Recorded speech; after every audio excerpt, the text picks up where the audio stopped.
வைக்கும் பணி. நாகப்பட்டினம் மாவட்டம் துளசியாப்பட்டினத்தில் ரூபாய் 18 கோடியே 95 லட்சம் ரூபாய் மதிப்பீட்டில் ஔவையார் மணிமண்டபம் கட்டும் பணி. ரூபாய் 11 கோடியே 3 லட்சம் மதிப்பீட்டில் திருவண்ணாமலை வானாபுரம் மாரியம்மன் கோயில் மற்றும் திருப்பூர் கொண்டத்து காளியம்மன் கோயிலில் புதியதாக திருமண மண்டபம் கட்டும் பணி. ரூபாய் 9 கோடி மதிப்பீட்டில் திருநெல்வேலி மற்றும் தூத்துக்குடியில் புதியதாக இணை ஆணையர் அலுவலகங்கள். நாகர்கோயில் மற்றும் கிருஷ்ணகிரியில் புதியதாக உதவி ஆணையர் அலுவலகங்கள். மருதமலை அருள்மிகு சுப்பிரமணிய சுவாமி கோயிலில் ரூபாய் 6 கோடியே 90 லட்சம் மதிப்பீட்டில் பக்தர்களுக்கான அடிப்படை வசதிகளை மேம்படுத்தும் பணி. அருணாச்சலேசுவரர் மற்றும் சமயபுரம் திருக்கோயிலில் கோபுரங்கள் மற்றும் விமானங்களை வண்ண விளக்குகளால் அலங்கரிக்கும் பணி. ரூபாய் 7 கோடி. கோவை அருள்மிகு சென்னியாண்டவர் திருக்கோயில், செங்கல்பட்டு அருள்மிகு வரதராஜ பெருமாள், கொல்லிமலை அருள்மிகு அரப்பளீஸ்வரர் திருக்கோயில்களில் 6 கோடியே 81 லட்சம் மதிப்பீட்டில் புதிய ராஜகோபுரங்கள் கட்டும் பணி. ரூபாய் 3 கோடியே 80 லட்சம் மதிப்பீட்டில் திருப்பதி பாத யாத்திரை செல்லும் பக்தர்கள் தங்குவதற்காக திருத்தணி அருள்மிகு சுப்பிரமணிய சுவாமி கோயிலில் தங்கும் விடுதி.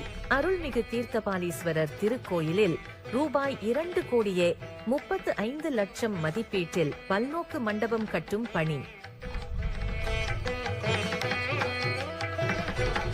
ரூபாய் 11 கோடியே 96 லட்சம் மதிப்பீட்டில் 4 திருக்கோயில்களுக்கு சொந்தமான இடத்தில் கட்டப்பட்டுள்ள புதிய திருமண மண்டபங்கள்.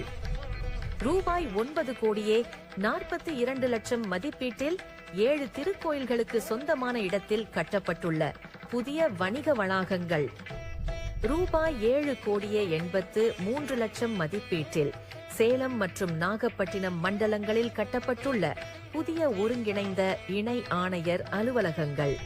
ரூபாய் 4 கோடியே 63 லட்சம் மதிப்பீட்டில் சமயபுரம் அருள்மிகு மாரியம்மன் திருக்கோயிலில் புதியதாக கட்டப்பட்டுள்ள அமாவாசை மண்டபம் மற்றும் குங்குமக்கூடம். ரூபாய் 4 கோடியே 39 லட்சம் மதிப்பீட்டில் மருதமலை அருள்மிகு சுப்பிரமணிய சுவாமி திருக்கோயிலுக்கு சீரமைக்கப்பட்ட மலைப்பாதை, புதிதாக கட்டப்பட்டுள்ள யாகசாலை மற்றும் நுழைவாயில். தாந்தோன்றிமலை அருள்மிகு கல்யாண வெங்கடரமண சுவாமி திருக்கோயிலில் ரூபாய் 2 கோடியே 9 லட்சம் மதிப்பீட்டில் புதியதாக கட்டப்பட்டுள்ள முடி காணிக்கை மண்டபம். ரூபாய் 1 கோடியே 79 லட்சம் மதிப்பீட்டில் தேக்கம்பட்டி வனபத்ரகாளியம்மன் திருக்கோயிலில் அமைக்கப்பட்டுள்ள படித்துறை நீர் சுத்திகரிப்பு நிலையம், பாலூட்டும் அறை மற்றும் தங்கும் விடுதி. அன்பால் உயிர்கள் ஒன்றாகும், அறத்தால் உலகம் நன்றாகும்.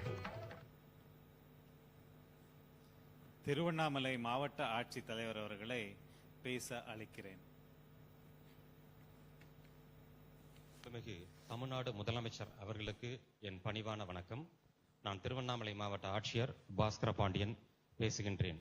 திருவண்ணாமலை மாவட்டம் அருள்மிகு அருணாச்சலேஸ்வரர் கோயிலின் பெருந்திட்ட வளாக மேம்பாட்டு பணிகள், கோபுரங்கள் மற்றும் விமானங்களை வண்ண விளக்குகளால் அலங்கரிக்கும் பணிகள், வணிக வளாகம் கட்டுதல் மற்றும் 7 தீர்த்த குளங்களை சீரமைக்கும் பணிகளை இன்றைய தினம் தனது திருக்கரங்களால் துவக்கி வைத்த மாண்புமிகு தமிழ்நாடு முதலமைச்சர் அவர்களுக்கு மாவட்ட நிர்வாகத்தின் சார்பாகவும் மாவட்ட மக்களின் சார்பாகவும் அருகே இருந்து வருகின்ற பல்வேறு மாநிலங்களை சார்ந்த பக்தர்களின் சார்பாகவும் என் மனமார்ந்த பணிவான நன்றிகளை தெரிவித்துக் கொள்கின்றேன். மாண்புமிகு தமிழ்நாடு முதலமைச்சர் அவர்களின் அனுமதியின் பேரில் பக்தர்கள் மற்றும் பொதுமக்களின் சார்பாக திரு பிரேம்குமார் என்பவர் நன்றிகளை தெரிவிப்பார்.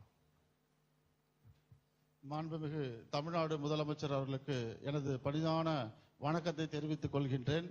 என்னுடைய பெயர் பிரேம்குமார். நான் திருவண்ணாமலையில் வசிக்கின்றேன்.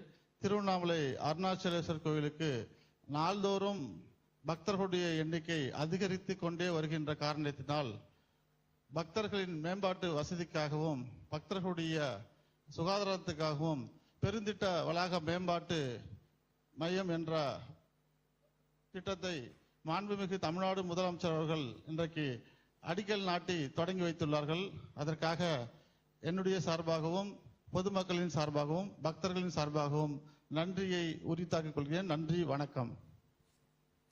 ஆணையர் நன்றியுரை. மாண்புமிகு தமிழ்நாடு முதலமைச்சர் அவர்களுக்கு பணிவான வணக்கத்தினை தெரிவித்துக் கொள்கிறேன். இந்து சமய அறநிலையத்துறை சார்பில் ரூபாய் 190 கோடியே 40 லட்சம் மதிப்பீட்டிலான 29 புதிய திட்டப்பணிகளின் கட்டுமான பணிகளை தொடங்கி வைத்து ரூபாய் 42 கோடியே 75 லட்சம் மதிப்பீட்டிலான 27 முடிவற்ற திட்டப்பணிகளை திறந்து வைத்து சிறப்பித்த மாண்புமிகு தமிழ்நாடு முதலமைச்சர் அவர்களுக்கு துறையின் சார்பில் மனமார்ந்த நன்றியை பணிவுடன் தெரிவித்துக் கொள்கிறேன். மேலும் இந்நிகழ்ச்சியில் பங்கேற்று சிறப்பித்துள்ள மாண்புமிகு இந்து சமய அறநிலையத்துறை அமைச்சர் அவர்களுக்கும் மதிப்பிற்குரிய தலைமை செயலாளர் அவர்களுக்கும் அரசு உயர் அலுவலர்களுக்கும் எனது நன்றியினை தெரிவித்துக் கொள்கிறேன். நன்றி, வணக்கம்.